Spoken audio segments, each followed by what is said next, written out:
Good evening, everybody. The all important hour has arrived, whether it's 7 p.m. British Standard Time, 1 p.m. Central Standard Time, and 2 p.m. Eastern Standard Time, as we await the lovely Aziza Kibibi. Hey, Mish. Hello, my darling. Hello. We're just awaiting the platform to warm up. As you know, you've been a part of my journey. So yes, we're here. Wednesday, a very special day for me, actually. But I'll wait for the platform to build up, and then everybody can join in the fun. So yes, Wednesday the 21st of October 2020. This is season 2, episode 7. It's a very important day for me, as well as everything else I do, but I'll share it along the way. Just wait for everybody to join the platform. 60-minute interview, Killing Me Softly, with the fabulous, amazing Aziza Kibibi, who will be joining me shortly, as with everybody else. So, London at the moment is raining, it's cold, but I give God the glory for his elements, because we need the rain for the vegetation. So there's no complaints there. No complaints there. So while we await for the platform to warm up, I hope everybody has their beverage, whether it be hot, cold. They're seated in a suitable, comfy place, and they're looking forward to the hour or so ahead. Who knows how this is going to go tonight? Only time will tell what direction we go in. So I hope you've all had a great week so far. We're in the middle of the week. Hi Shan. Hello Magnetis Marcia. Thank you all for joining me tonight. Let's wait for the platform to warm up, and let's wait for our guests to clock in as she prepares herself. I can't imagine what it must feel like for her, you know, but nonetheless I thank her. She's glad to be a part of tonight, so that's a very positive position to be in. But I would suggest you all go and buy her book, Unashamed, A Tainted Life. Powerful journey and testament of, I'm telling you, I was glued. Hello Elle, thank you for joining. While we're waiting for the platform to warm up, I will suggest everybody still plug it out there, put it on your live feed, send it out there, whether it's via WhatsApp, Facebook, wherever. Just get it out there and let's get people involved. I mean, London today is very cold, so there shouldn't be anybody out really, unless they're making their way homes on the train. And if you know London public transport, it's not the greatest. So yep, she's here. Yes, let's get, just waiting. I hope my volume's up. Yeah, she's there.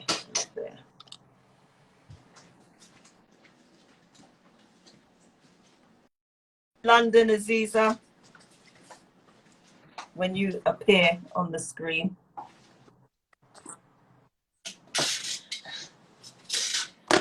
Greetings. Hello. Greetings, beautiful woman. Greetings. Thank you for being here today. We're just waiting. I am great. All the better for seeing you. I'm just waiting for the platform to warm up. Okay. Yeah.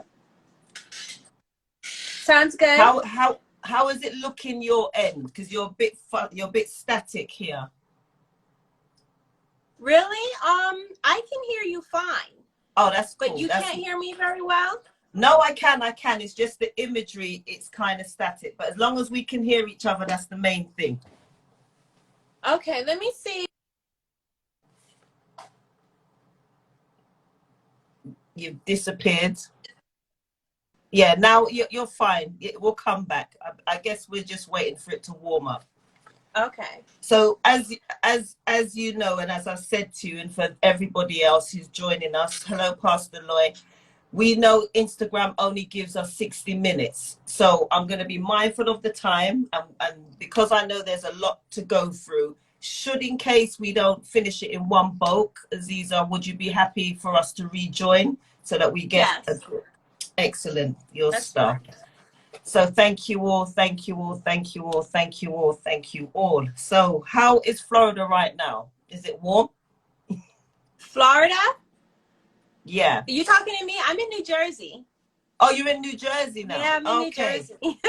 All right, my Yeah, that's where I apologies. live. New Jersey. Right, New Yeah. Jersey. Yeah, so the weather's nice there, I take it. It's fall. Let's just say that. It's fall. Mm. It's actually pretty warm today. I feel like our summers have gotten longer because my birthday is in September and normally it starts getting cool by my birthday, but it was hot. You know, it stayed hot for a while. So it's really just cooling down now, like in the last week or so. Okay, well, happy belated birthday. How young Thank are you. you? I am 43. I turned 43 this year. Wow. Yeah. Wow. Wow. So with respect to those who are with us right this minute, I'm just going to go straight in because I know time is of the essence. And there was, and there is so much of you to go through that I don't even know how much of what I've got. I could have gone on, but I knew time would not permit it. As you know, you've been doing this for so long. So I'm just going to go into it, and then I will cue you in and we'll take it from there. All right. All So I right. just No want to say problem. good evening to everybody from wherever in the world you are joining us today. Instagram only gives us 60 minutes. If we get thrown off, we will rejoin back on. So just remember that we will rejoin. Okay. If you have any questions, just put them in the comments below. And please refrain from any, unprofessional language because we are mature adults on this platform. I So can't promise that, don't they? No. well, you hearing it, as long as Aziza is okay with whatever's coming, that's fine. All right, she be the one. This is all about her. I'm cool. I'm very liberal, so I'm cool. All right, so let me just crack on. So I'm very mindful that there may be things discussed that are sensitive and personal to you. However, we welcome your opinions, and this is to the guests and everybody else. You know what I'm saying? We're all about transparency and truth, and that's why we're here today.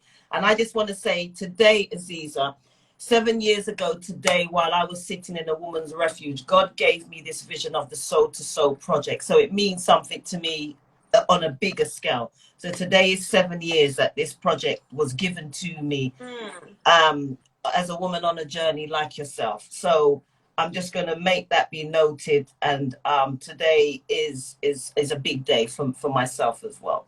So, okay, well, congratulations. Thank you.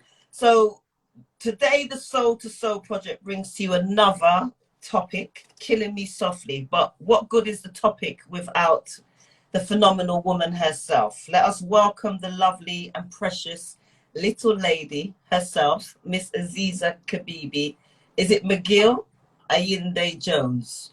Yeah, well, yes, McGill Ayinde. I'm divorced now, so the Jones is gone. you could correct me. I'm just pulling stuff off, baby, right? So, Aziza, your story is one of great determination, constant suffering beyond one's wildest imagination, drama after drama, ordeal after ordeal, a fear that by rights, in my humble opinion, should have sent you to the loony bin, really. Yet amidst all of your despair, your plight was solely to look out for others. What strikes me most about you was your quest to stay alive in your mind.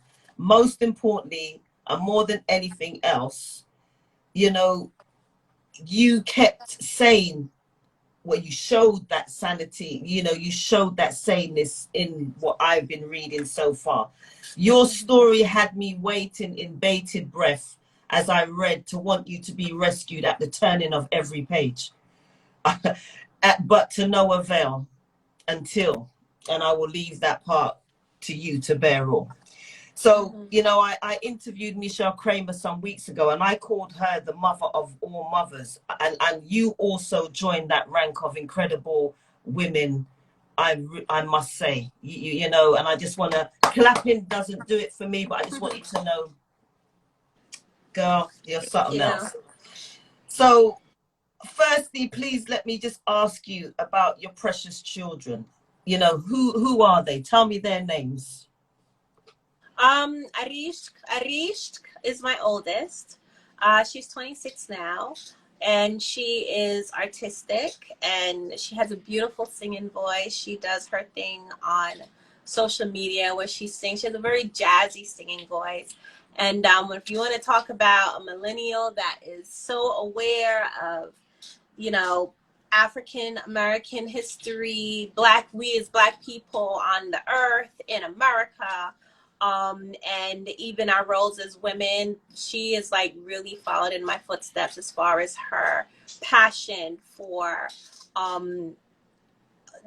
de-oppressing those who are oppressed. Right. And then my daughter after her, Bonchelle, she is a character.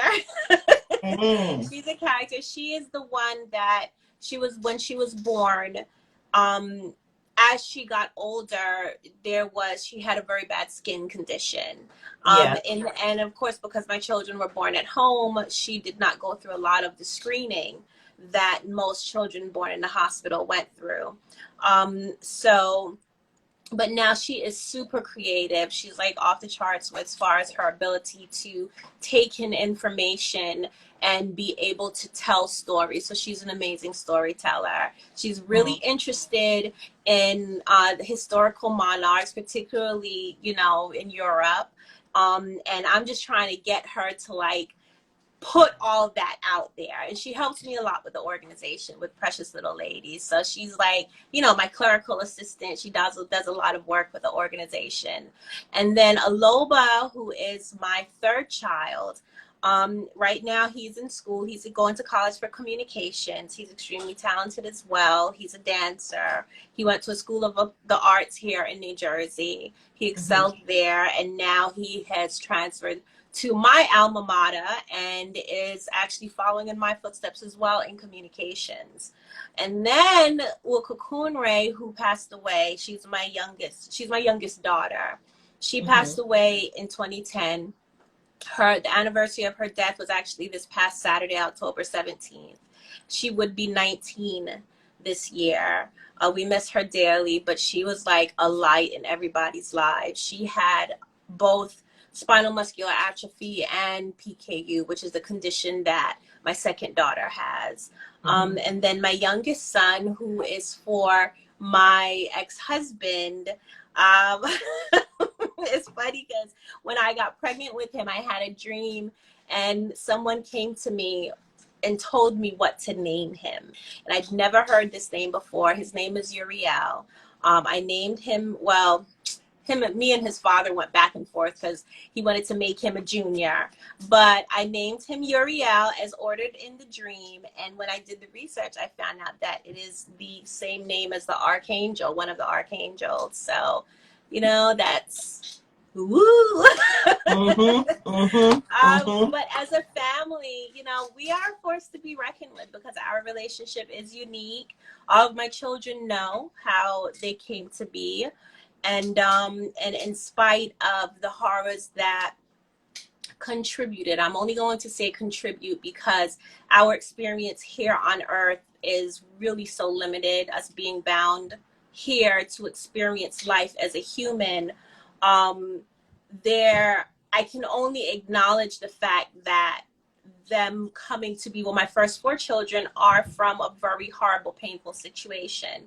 But in spite of that, you know, we have not only made the best of our situation and our relationship, but really have, I guess you can say, grown and established the type of relationship among us that a lot of people tend to be drawn to. You know, I'm very open with my children. with everything that happened and even other aspects of my life. Some might say maybe too open, but I do believe transparency between parent and child is really important in producing like a strong individual.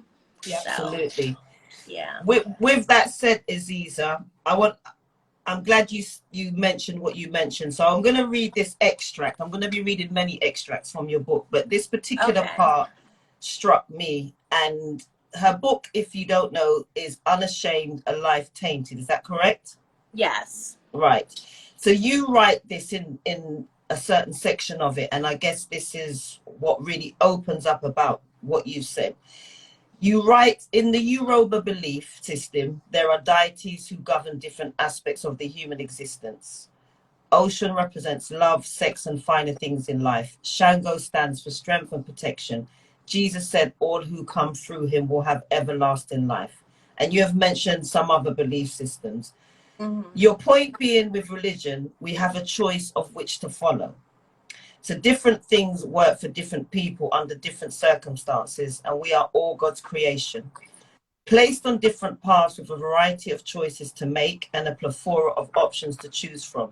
Innately, we know the truth, and the way comes from deep within our spirit.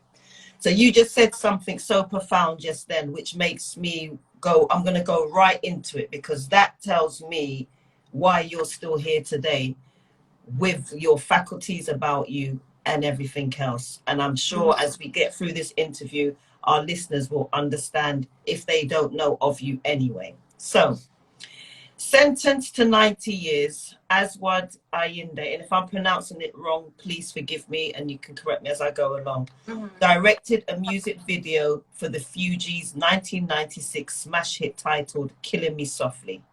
A man who resorted to raping and impregnating his daughters so he could avoid the apocalypse. And this was, I took from The Buzz, Nigeria.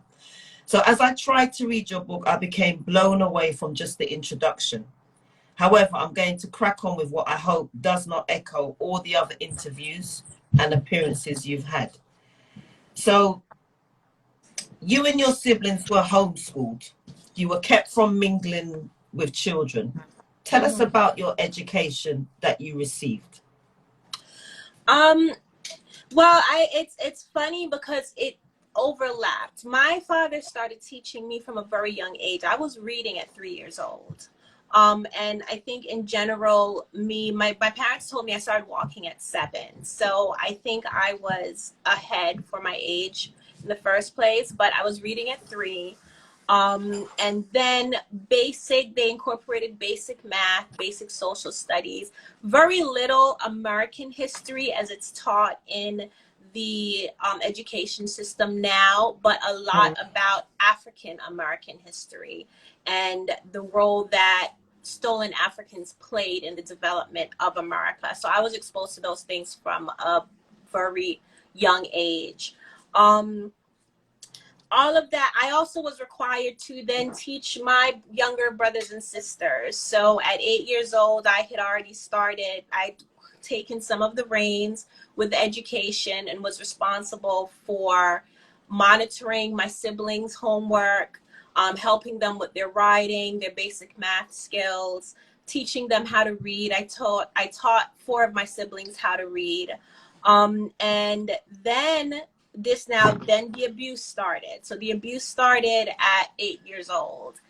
That started challenging my ability to retain information, get enough rest so I can do my homework, keep up with my chores, etc. And then when the abuse got worse, my father stopped our education at around, I think I was 11 years old. Between 11 and 12, he actually made it, I don't want to say a crime, but basically we could not learn anymore. He stopped our education.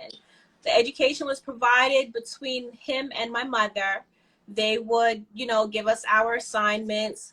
We would do them throughout the day. If they weren't home, which is very often, then I was responsible for making sure all assignments, all homework, all reading got done. My father had gotten a lot of textbooks, high school textbooks actually, from one of his family members who worked in the education system.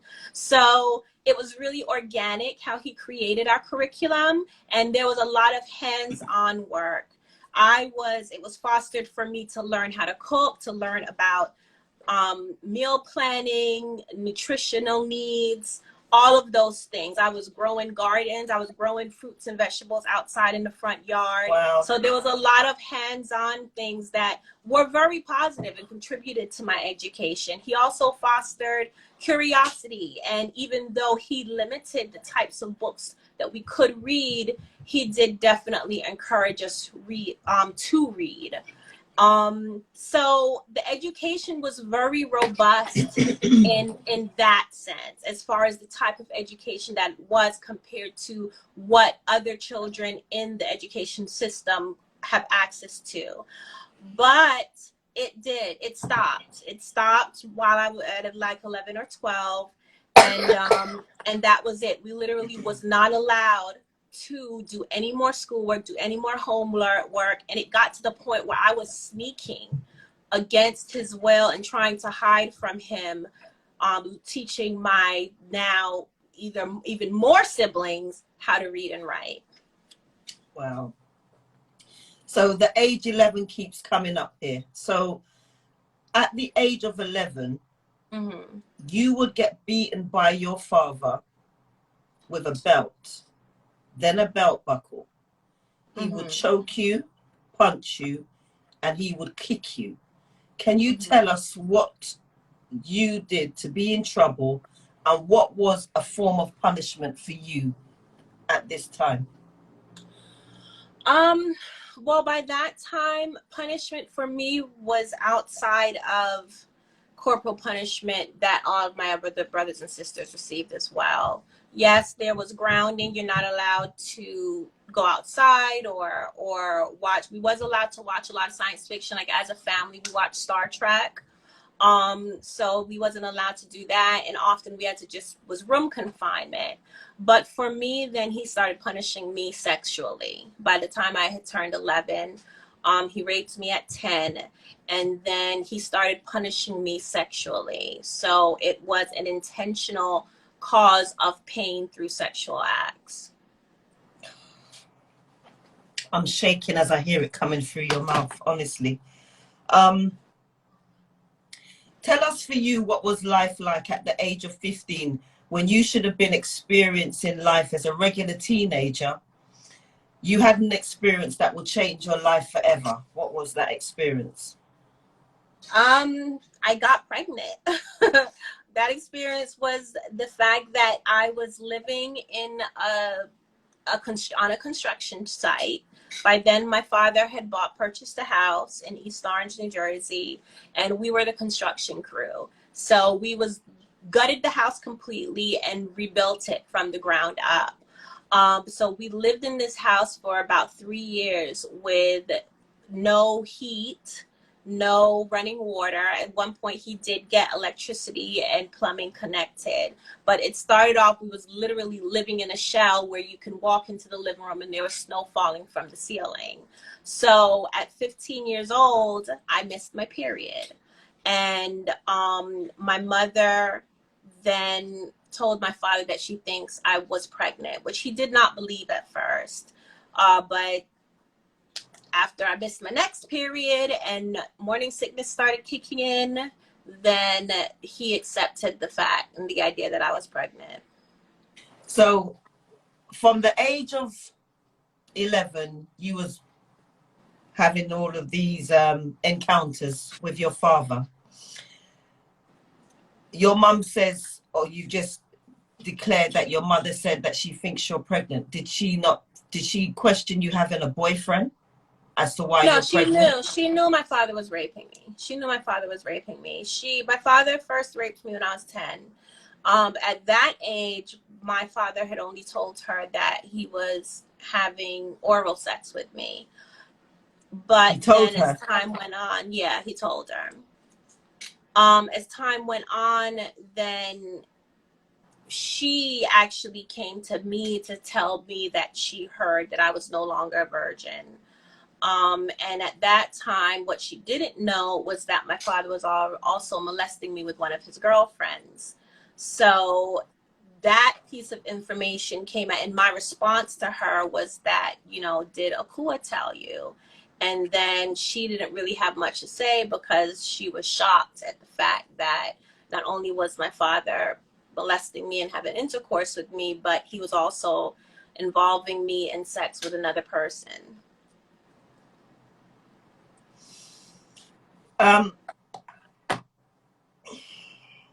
Sorry, I've just It's fine. my Just my, take a my deep breath. Just take a deep breath. what did your, I know that you've just said that your mother knew. What did your there was a point some that I read, you know, that you know, what did your father say he would do to your mother? Because your mother knows that this is going on.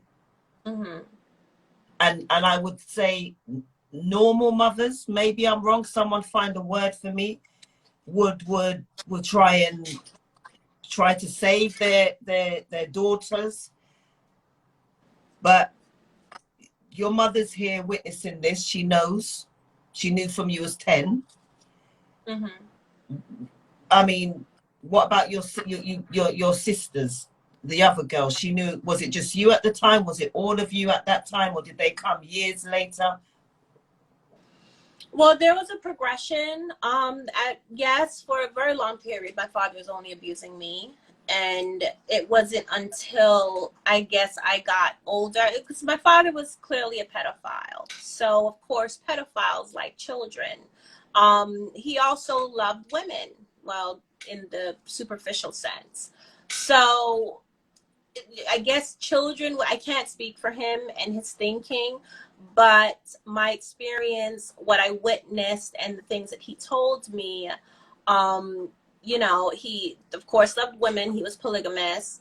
Everything was about rating women based on their physical attributes. He talked about, you know, their sense of style. That was a huge topic in our household. Who was prettier than the other person? He loved models. Like he was all of those things. So where my relationship with my mother pertaining to her finding out about me being abused, the one time that I do know that she questioned my father, he beat her with a belt. That was one time that I witnessed. There were opportunities that we had that I felt I tried to convince her to run away, and she didn't, because she felt that she had nowhere to go and no money. My father had very old-fashioned values when it came to gender roles, so he was the provider, and she just felt dependent on him.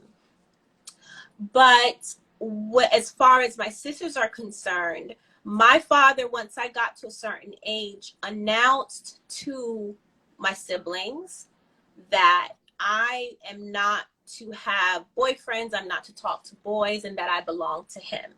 So I think by the time he was molesting them, he had created this idea that this was our lifestyle. I do remember my mother telling me that he asked him, would he molest my sisters, being that he was abusing me and had abused me for so long. And he told her no, because they were what he called the piglets. They were still his daughters, where me, you know, I was meant for this other role. I don't think it was his intention. Oh, I don't see why not, that I was to get pregnant. That was more of a surprise to him.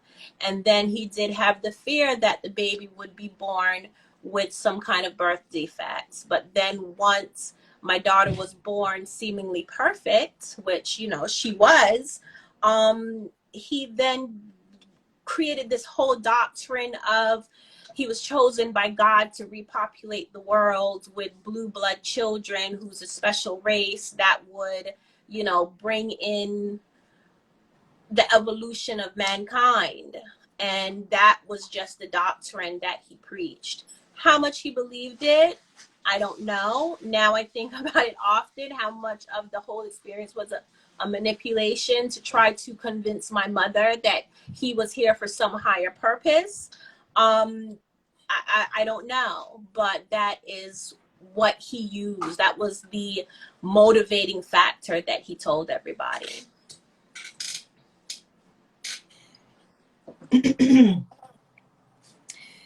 Can you tell us about the setup in your home with your mother and the other women your father would have? And at one point, which you just confirmed, he said he was yours, but he even called you his wife.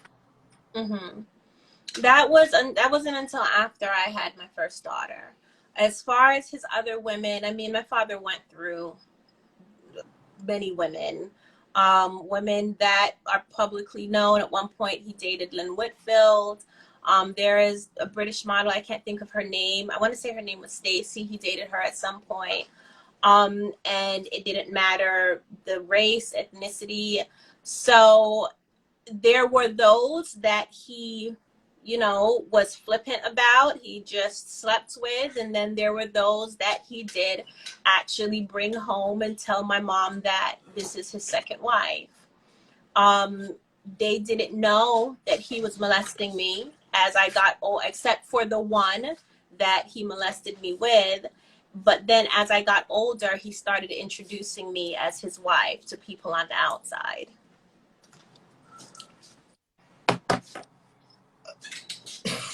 All right.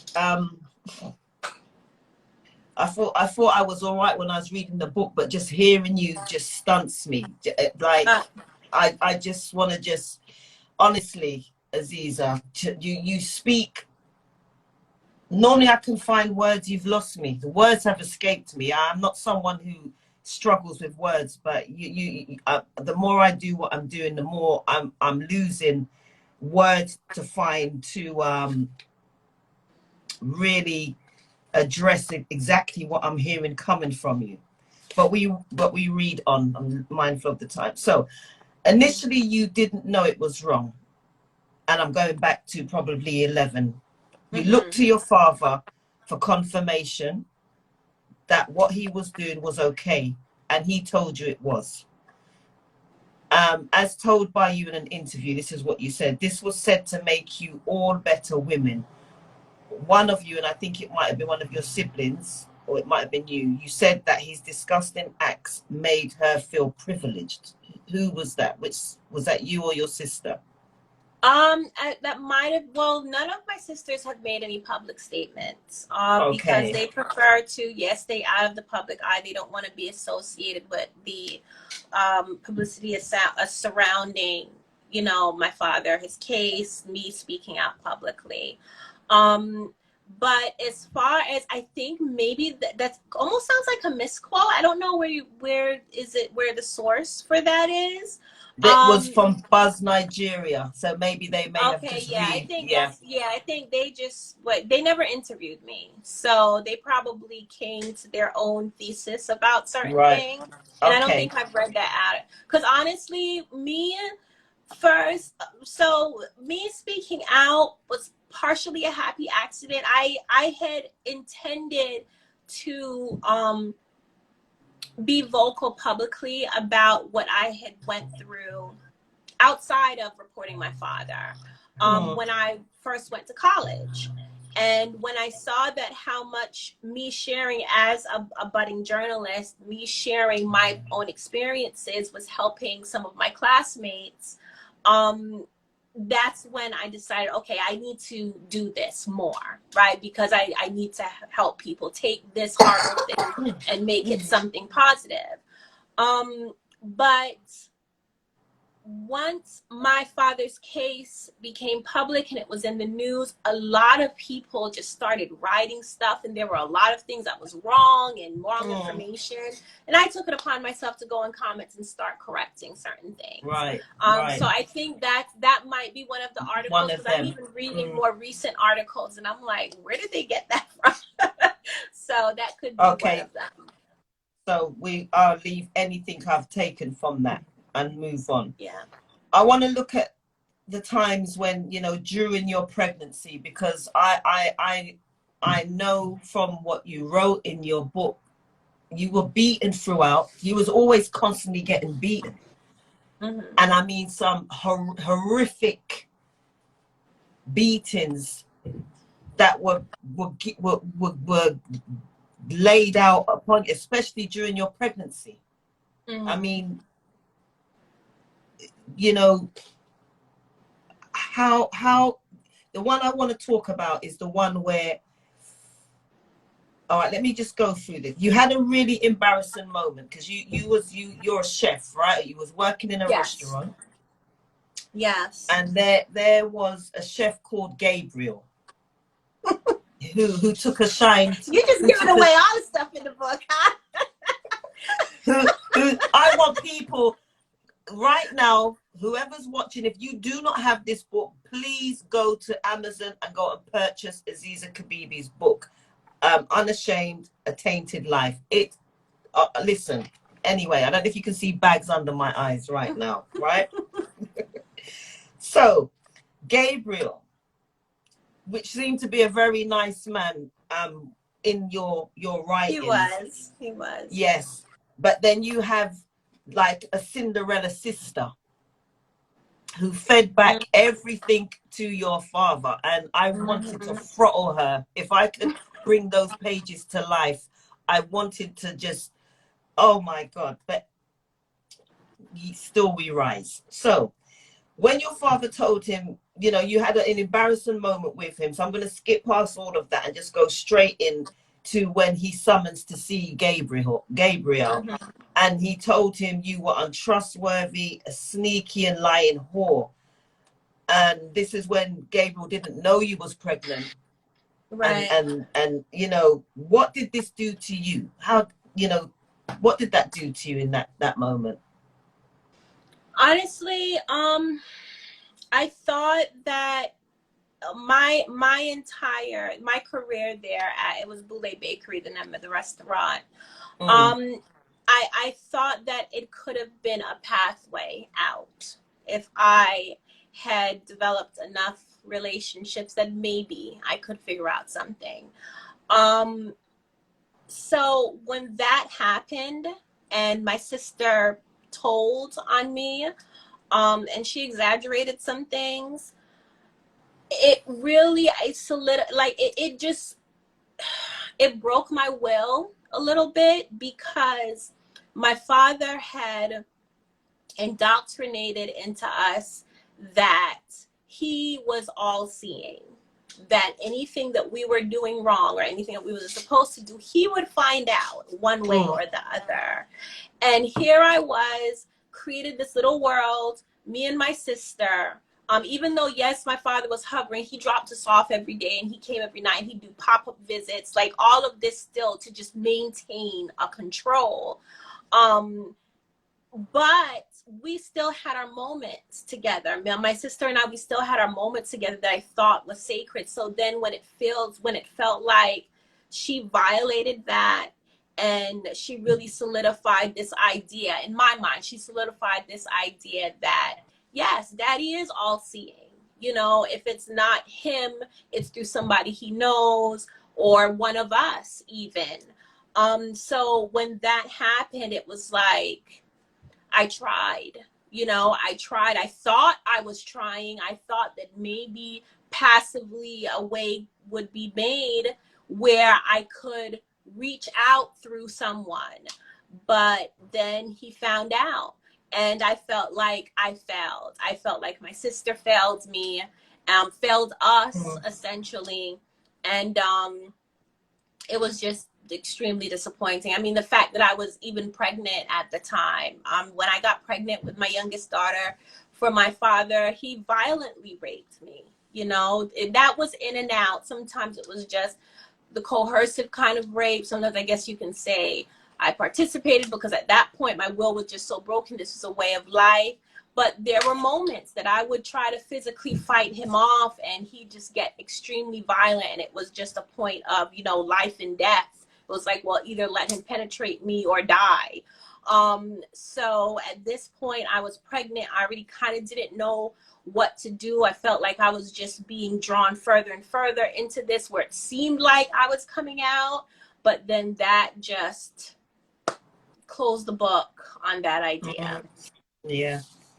That's what I said when I was reading it. As I got to every page, you just build me up. And then it's like, oh, and that was Yeah, it. Yeah, that that anticlimax. backside. Yeah. Wow, wow. So, Yeah. at the age of 23 years old, three of your Hmm. children are placed in foster care by the state, and this left you really traumatized. Yes. How did this happen? How did they end up in state care? Well, my father was away on a business trip. I had my son, which was a very difficult pregnancy. That was the most. My father was abusive during my pregnancies because he had such a his whole he was a paradox in many ways.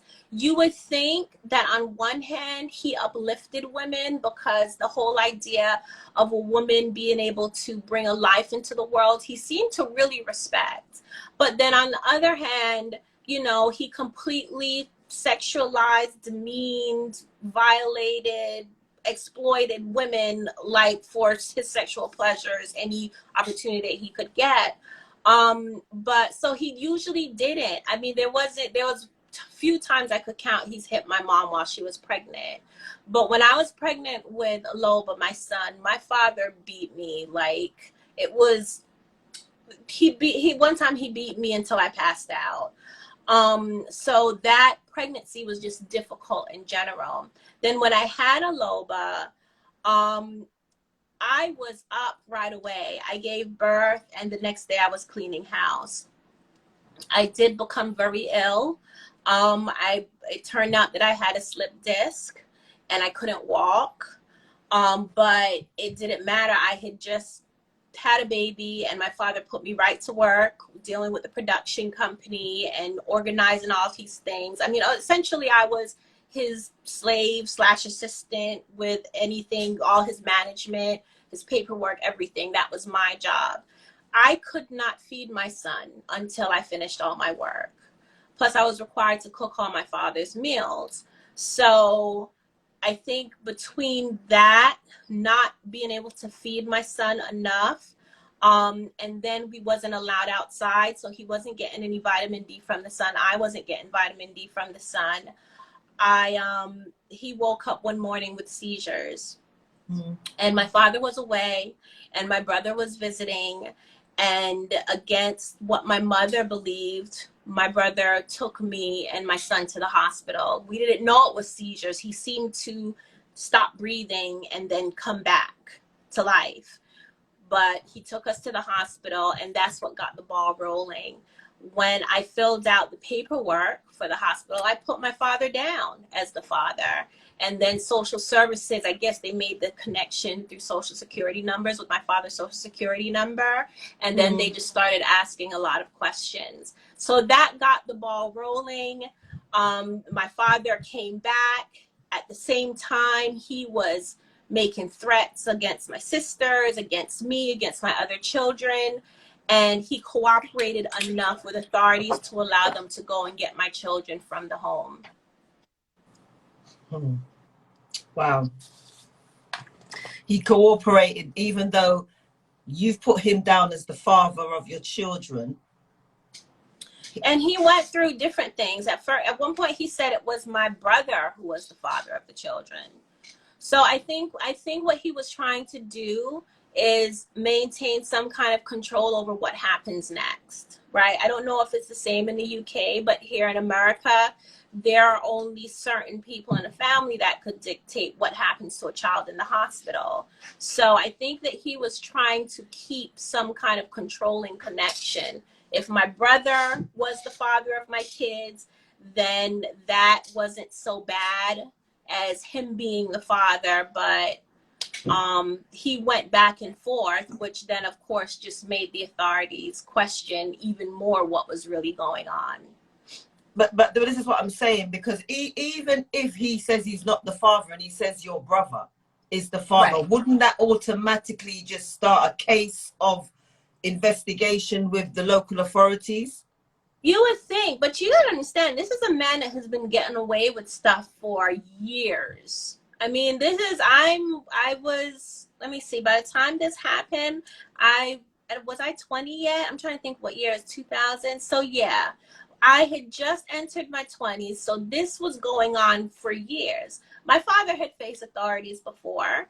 Social services had come in when I was being molested, and he went under the radar every time. So he was used to getting away with what he was doing. So social services failed you big time. Yes. Big, Yes, big, big, big time. Big time. Anyway, we won't even go into the aspects of that.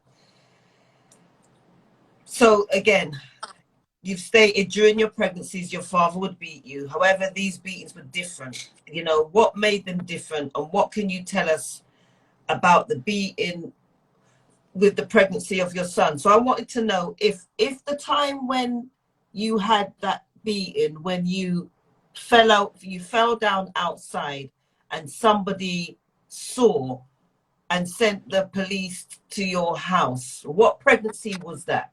That was my last child for him. Right. That was the fourth. That would be, because I lost a child. So that would be the 5th pregnancy. So there were children that were born in your house, yeah?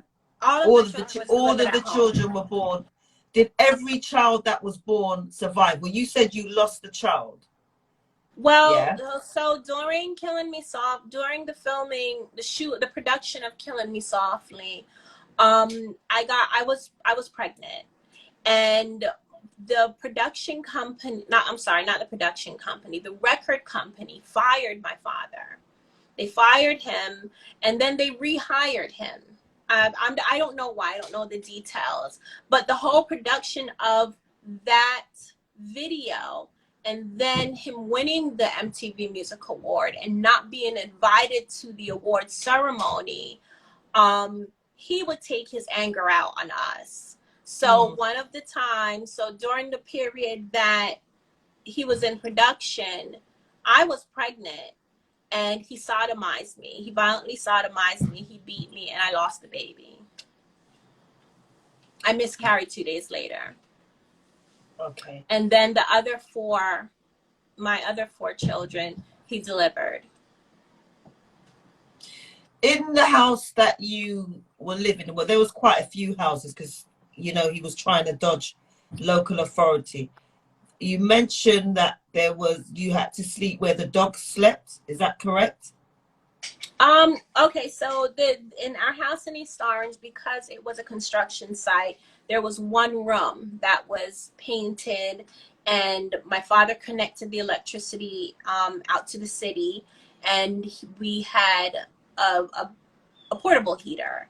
So in a one room, that was my father's studio, a family of, I think it was me and my mom. I'm sorry, I'm trying to count, and forgive me if my numbers are off. That's fine. So many people have been born. This family has grown so much. I believe it was 9 of us. It was either not about 9 or 10 of us, and 2 Great Danes. So when I say, yeah, they slept in the room with us because this was the only room to sleep in. And our conditions was mattresses on the floor. Everybody slept on the floor. The dogs slept with us. My father slept there as well. And then we had like one couch in the room that my brother slept on. Okay, so that was because of the setup in the house. That wasn't that part of the punishment as well that you slept with the dogs. No. Right. Okay. Yeah. All right. So you're the eldest of 9 children by your mother, and you have a sister called Ludessa? Ludessa. Well, names have been changed. All right. So yes. So in the book, a lot of things have been changed. But yeah, okay. Ludessa. I know who we're talking about. Yeah. So in the book, a lot of things had happened where she was always reporting back to your father, and you know, why was she doing that? Why? Because she was raised to do it. She was raised to do it. I have siblings that were not even born while at the time my father was molesting me. So there are those that came into our family, and this was normal. This was a way of life. For Ludessa, for who we're calling Ludessa, there of course there's sibling rivalry. Even before the abuse started, my sister was like, we used to joke that she was, God gave me my arch enemy in my family. She was like, and she just that was her role. Like, she would try to get me in trouble as much as possible. So I think even her reporting back to my father all the time, yes, he trained us to do that. Yes, he trained, because my brother, he also, may his soul rest in peace. He also reported to my father every boy that spoke to me, or tried to talk to me. And that had its own repercussions. But I don't think that he really could grasp, the breadth of what he thought as a child. He's following his father's instructions. And I think to a degree, mentally, our mental development from child to adult, we was socially underdeveloped, clearly. We had no social interaction with anybody outside the family. So she really thought that she was doing what she could to make daddy happy when it came down to it. This was our life. These are the rules that we're supposed to follow, even though she was suffering as well. But these were the rules that we were supposed to follow. And if you want to call it a form of brainwashing, it probably was. So a mixture between some sibling rivalry, because she was just jealous that I was the oldest, plus the fact that she had been reared in a way that you are supposed to, these are the rules, this is the context of our life, and it is everybody's job to make sure that everyone adheres to that. So that's what she said. And upon hearing that, as you said, you were it is a social engineering environment, because children learn through play. And through those years, as you said, there were children that weren't even born. From, those formative years, whatever you see going on around you, that influences your way of living. So if that is what they saw, as you said, it's normal to them. It's normal behavior. They haven't got anything to compare it to. Right. So, exactly. So I totally get that. I totally get that. I'm looking at the time, and I know there's a lot of people that have joined, and we're gonna jump off to rejoin in about probably 4 minutes time, so that we can get through this whole interview with the Q&As as well. But because Instagram only gives us 60 minutes, we're just mindful of the time. And there's a lot that I want to, have Aziza bear her all with me before we finish tonight. So you say in your introduction that pain has increased your appreciation for pleasure. You also state that whilst your daughter Coco, at the age of 9, was taken into hospital, and I really love that part of how she told you to navigate your hand through her tender head and give her a head massage and all of that, and how she watches the nurse like a hawk watching her prey. I mean, I love that chapter. That was just awesome with your daughter. It's so lovely to hear you read it back. Oh, bless you. That's what I do, my darling. That's what I do. I have to have the best interview with my guests. But that part, definitely. And that was where she had made so many trips to that hospital. She just knew her stuff. So I know when rest in paradise, Coco, from Auntie Diana. Personally, I got to know you in the pages of Mummy's book, and you were an awesome spirit. And what I wanted to say in despite all of whatever the trauma that came with your pregnancies, your devotion to your children is unwavering. And I look at you and you are so beautiful. Your spirit. Thank you. Only God knows the heart of this woman, but I'm seeing a projection of that beauty that is sipping through every cell in your body, your whole aura. If I could reach through this phone and just hug you personally, Aziza, honestly, but I don't want it to be one of those ones where for you and where I can sense you are right now, you don't want no you know, this oh woe is me. You've made it. You know, you've come out and you've got, you know who you are. You know you've got work to do, and it's like, Right. yeah, let's get on with it. You know, no disrespect to your past, but you get it. You get your whole purpose. You get your whole meaning. You get where you were to where you are and where you're going. And that is what I see. And I just want to say to every woman on this page and every husband that's on here who has a wife, a beautiful wife, use this woman and everything you see and hear as a testament to worship the ground they walk on. And women, if you are not, you know, appreciating the ground you walk on and you're waiting for a man to do that, I'm telling you now, you see, Unshamed, that be a testament. Don't wait on nobody to worship that ground you're walking on. You worship it from right here and right now. Yeah. First and foremost, Unshamed and Life Tainted, Aziza Kibibi. Go and purchase her book. Go and get it. And just read it and just blow it up, because this is a book that needs to be read. This woman needs to be known north, south, east, and west. So with that said, Aziza, we're going to log off and then we're going to jump back on. All right, everybody. Okay. So just send some love to this beautiful, phenomenal woman. Give her some love. Show her some love. I'm receiving it. We're going to receive it. We're going to rejoin Crystal. I see you just joining. Everybody who's joining now, thank you, Pastor Lloyd. We're going to rejoin when I log off. Just jump back on. All right. We've got a part 2 to this that's not to be missed. So on the countdown of probably about a minute, I would say, Aziza, I just want to say thank you in advance for being here today. It's a pleasure for me. The interview isn't over. For those who are just joining, we're going to rejoin. So stay tuned while we meet you on the other side for part 2.